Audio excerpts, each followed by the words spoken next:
النهارده معايا بقى لحمة الراس والمصمت بقى والفشة واللسان، طبعا تحفة بطريقة سهلة جدا جدا، مفيش زفارة بقى ولا الكلام ده كله. تعالوا نشوف الطريقة. اول حاجة هنا انا معايا حلة على النار فيها مية مغلية كده، هتملوها لحد نصها. هننزل فيها بصلاية كده متقطعة، وطماطمايه وحبتين من الحبهان، وكام ورقة لورا كده، وهتحط روزماري، وهنحط التوابل بتاعتنا بقى. هنحط كده نص معلقة ملح. طبعا احنا بنحط الملح والتوابل عشان تديله طعم كده وهو بيغلي، وهو كده كده اصلا دوت لسان عجالي فمش هياخد وقت في السوا. هحط معلقة ملح كده، معلقة فلفل كده صغيرة.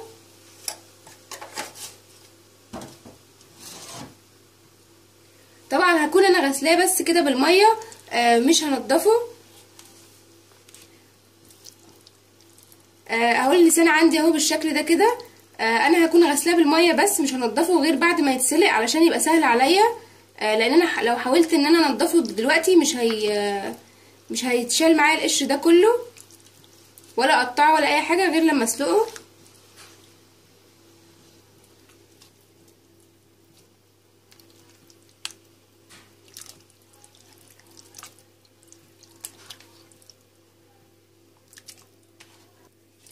انا هغطي عليه وهسيبه حوالي نص ساعة كده على نار متوسطة يغلي مع نفسه، وهشقر عليه برضو كل شوية عشان اشوفه استوى ولا لا. ساعة كده خلاص اللسان استوى ولحمة الراس. طبعا احنا كنا بنفتح عليه كل شوية نشوفه استوى ولا لا. يعني هتشقروا عليه كده كل ربع ساعة. احنا بقى هنطلعه من الحلة علشان ما يفضلش في المية ويتهري، وهننضفه طبعا. ولازم يا جماعه يتنضف وهو سخن كده، يعني احنا يا دوب هنسيبه يتهوى شويه علشان نعرف ننضفه، لانه لما يبرد طبعا الجلد ده هيلزق فيه يبقى كاننا ما عملناش حاجه يعني. احنا كده طلعناه كله. الشوربه دي طبعا ملهاش لازمه، طبعا هنرميها. احنا كنا حاطين بس الطماطم والبصل عشان الزفاره وعشان تديله يعني طعمه حلو. طبعا واحنا بنسويه لازم نضغط على اللسان كده من جوه ونشوف الشوكة دخلت وغرزت فيه ولا لا عشان نتأكد ان هو استوى. اهو بالشكل ده كده بصوا، ويعتبر سايح خالص اهو مستوي على الاخر.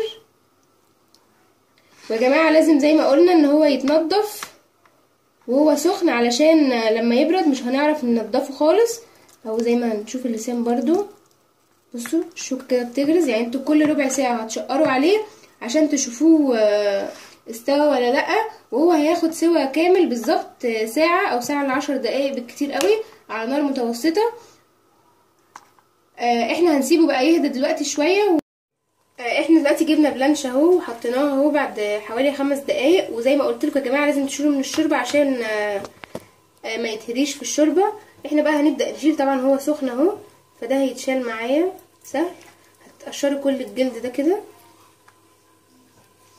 لو سبتوه يبرد مش هتعرفوا تفكوه.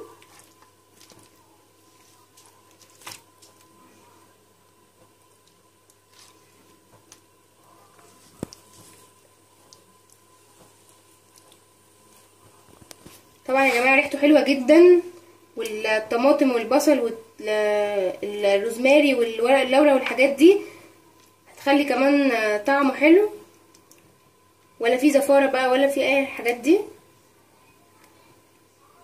بصوا كل ده كده هيتشال، يعني احنا كأننا بنسلخه.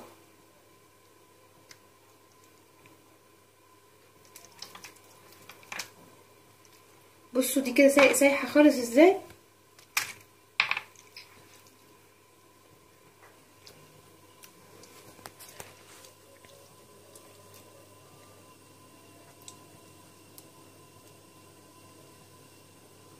نتأكد ان احنا شلنا الجلد ده كله.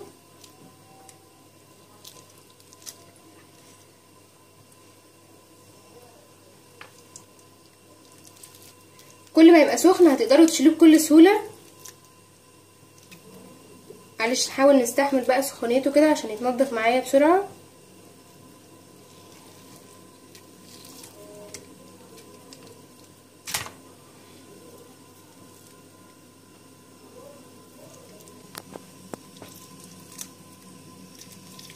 كل ده كده هتشيلوه.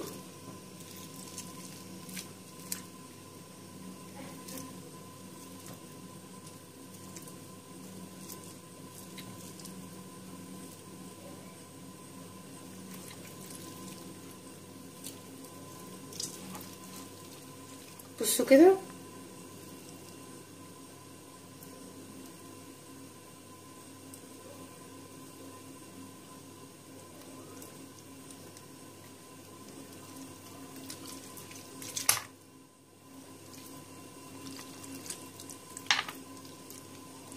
بصوا العظم بيخرج منه ازاي.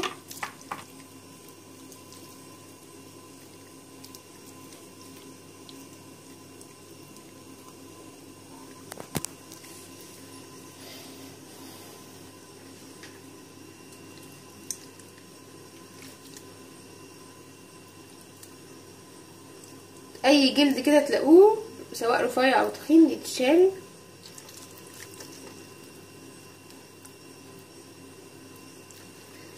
طبعا انضف من بره بكتير وتحت عينينا اهو، مش محتاجين ان احنا نجيبه من بره ولا نشتريه جاهز.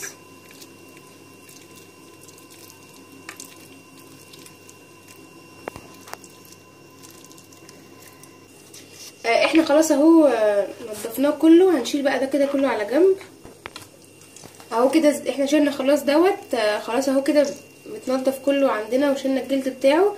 احنا بقى هنطلع اللسان ونخلص الحته دي منه كده بالشكل ده كده.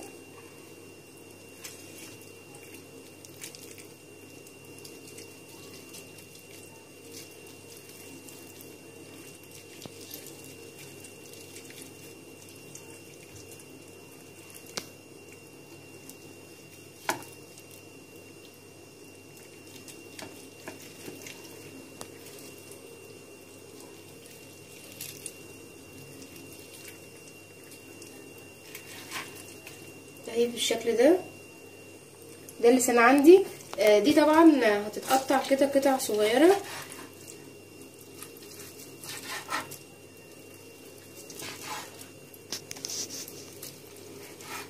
واي بقى الاقيش اي حاجه فيه هتتساب طبعا وتتمصمص واحنا بناكل، يعني الحاجات دي طبعا مزاج يعني. هنشيلها بقى طبعا يا جماعه. دي احنا هنشوحها بعد كده في شويه تحابيش كده، واللي عايز يسيبها مسلوقه كده يسيبها براحته. انا هشيلها على جنب عشان ابدا اقطع اللسان. طبعا خلاص مفيش اي حاجه بتترمي منه تاني غير طبعا لو في عظم، انما كل حاجه فيه بتتاكل. احنا بقى دلوقتي هنفرده كده اهو وهنقطعه شرايح كده صغيره.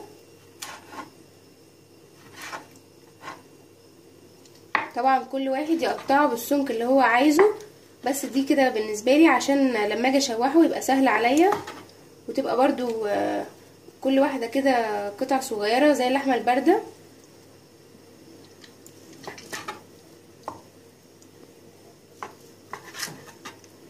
بالشكل ده كده.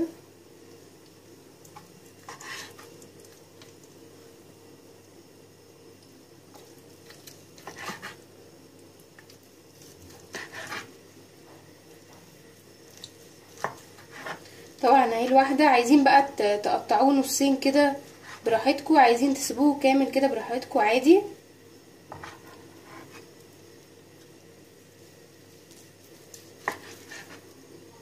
طبعا الحته دي تخينه شويه عن الحته اللي قدام، فاحنا هنبدا نقطعه بعد كده نصين بالشكل ده كده. دي كمان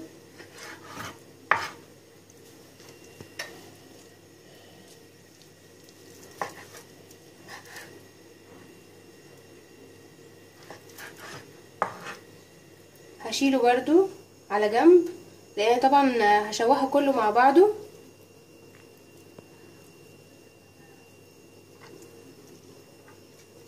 ده كده بس اللسان. احنا عندنا هنا بقيه اللحمه اللي كانت معاه برضه هتتشوح معاه، بس انا مش هسيبها كده كبيره، هقطعها برضه قطع. واحنا طبعا منضفينها واحنا بنغسلها كويس. هو الحاجه الوحيده اللي احنا ما ينفعش ننضفها واحنا بنغسلها اللسان. دي قراقيش طبعا هتتساب كده بس تقطع صغيره اهي، نفس الحاجات اللي احنا بنجيبها من بره ومصمت ومحلات السمين.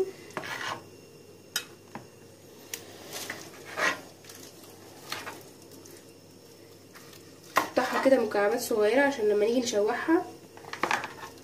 بصوا القراقيش دي كده بتتقطع لوحدها اهي، ده دليل ان هي مستويه كويس جدا. زي ما قلت لكم هي مش هتاخد اكتر من ساعه على النار بكل سواها، بس اهم حاجه ان احنا نشقر عليها كل شويه.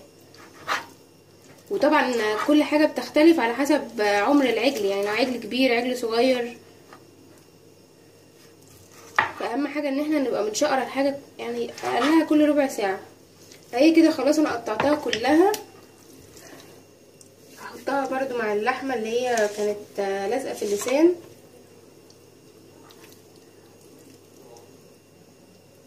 وهسيبها تبرد شويه وبعد كده هرجع لكم نشوفها وهي بتتشوح. طبعا اللي عايز ياكلها كده مسلوقه خلاص ويرش عليها ملح وفلفل كده وشويه كمون خلاص ياكلها كده. واللي عايز يشوحها يكمل معانا الفيديو. وطبعا اتمنى ان انتوا تكملوا الفيديو عشان تشوفوا الطريقتين. دلوقتي انا هنا معايا بصل كده متقطع شرايح، وعندي هنا كده قطع من اللية، وعندي هنا فلفل حامي متقطع كده شرايح، وده اللسان طبعا اللي احنا قطعناه، ولحمة الراس ده برضو كده متقطعه شرايح كبيرة بالشكل ده. عندي هنا فشة متقطعه كده قطع صغيرة، طبعا دي مسلوقة لان انا كنت شايلاها في الفريزر. اول ما بجيبها من عند الراجل بسلقها وبعد كده اشيلها في الفريزر براحتي. ما ينفعش تتشال في الفريزر من غير ما تكون مسلوقة عشان بتبوظ. احنا دلوقتي هنحمرهم. فاول حاجة هنحمرها اللسان في سمنة كده، معلقة سمنة صغيرة. بعد كده هنحمر لحمة الراس والكبدة والفشة مع بعض مع البصل والفلفل واللية. هنروح نشوف مع بعض. احنا هنا عندنا طاسة فيها معلقة سمن صغيرة على معلقة زيت كده. اول حاجة طبعا هي اتقدحت، فانا هحمر فيها اللسان لوحده الاول. هنوطي عليها طبعا. انا حطيت اللسان بس وهحمره كده في السمن شويه كده لحد ما ياخد لون من غير اي حاجه يا جماعه. كل اللي هحطه هو ملح وفلفل.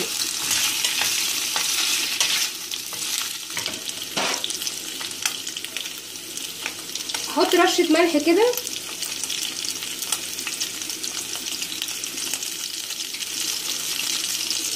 ورشه فلفل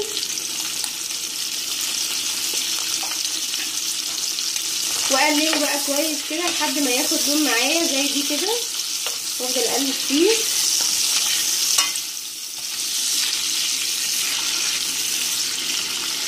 طبعا احنا كنا موطين النار، هنخليها متوسطه كده شويه عشان يتشوح معايا.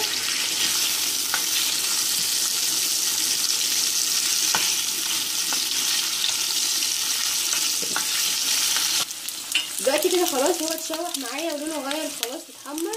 انا بقى هشيله كده، هوطي طبعا النار. عندي هنا طبق كده سيرفيس فيه جرجير عليه رشه ملح، هطلعه عليه. صفيها بقى كده. طبعا الجرجير هيشرب اي زيت فيها.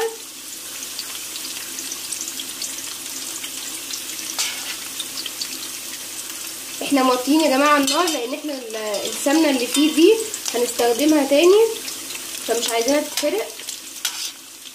احنا كده طلعنا اللسان كله، وعندنا بقى الطاسه زي ما هي. هننزل فيها البصل اول حاجه بنفس السمن اللي بتاع اللسان اللي اتشوح فيه اللسان، بس احنا مش هنحمر البصله، احنا هنخليها تدبل بس.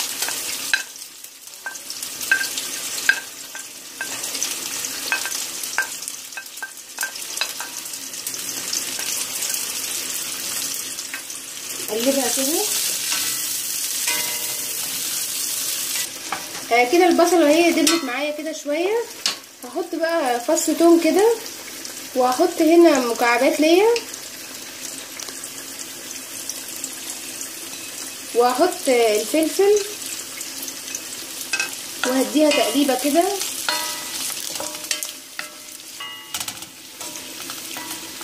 هي كده بدأت تدبل معايا كلها.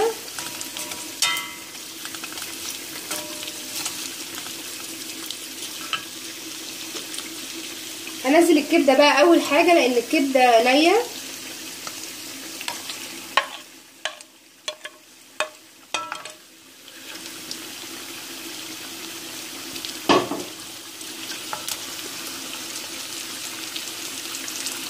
وهقلبها بقى كده كويس.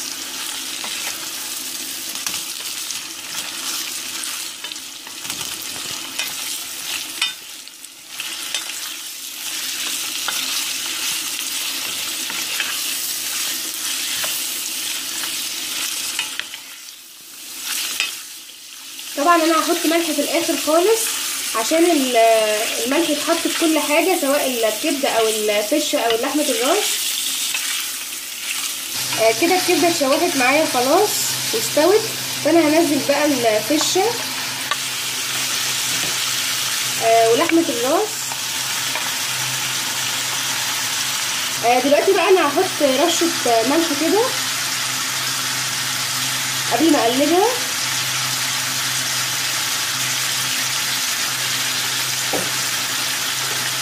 وهحط رشه فلفل برضو، معلقه صغيره من الملح ومعلقه صغيره من الفلفل.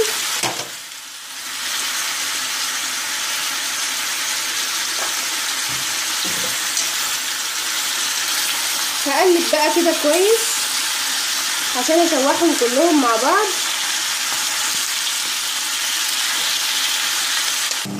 كده لحمه الراس والفشه بقت جاهزه معايا. انا سبتها متغطي عليها حوالي 5 دقايق كده او 10 دقايق علشان تتسبك كده مع بعضها مع البصل والفلفل.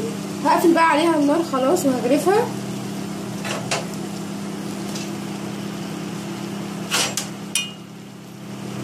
طبعا هنغرفها مع اللسان.